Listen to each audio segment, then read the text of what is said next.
obeera oli mu kusiwansano ku mazzi tosomesa abantu ba Ssaabasajja ntya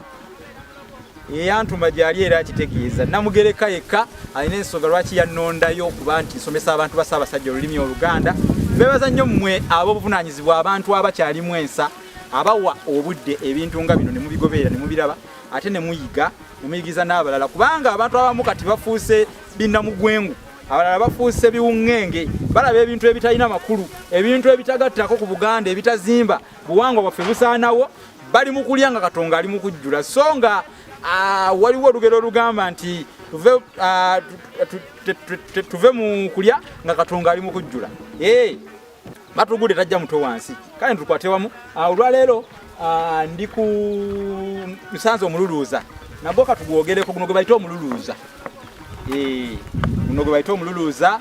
pozi nabategeezezza nze Munnabusiro Musisi Bosa Geoffrey Munnabusiro nkonge ya muvule nantagwira kye yakimu kiwoowolo munyogwavu atalina mazzi talya ndi saava kubanga ni mwana wa Bambejja omukenkufu mu lulimi lwa Ssaabasajja era Ssaabasonyiwa Kaluwoomya okwetoloola Ssengendo Nabulamu.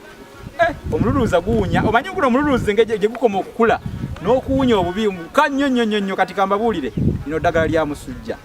gye mugulira bikwiniini simanyi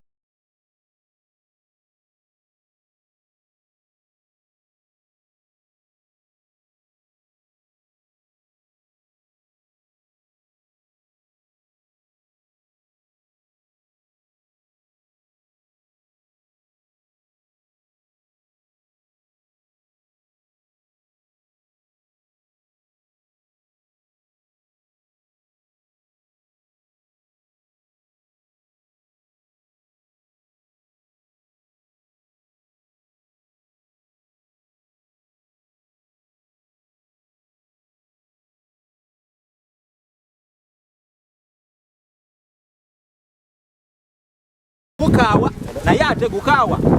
bino ebiragala by'ekizungu byo tebikaawa amakerenda amakerenda ge bamira amaga bategakaawa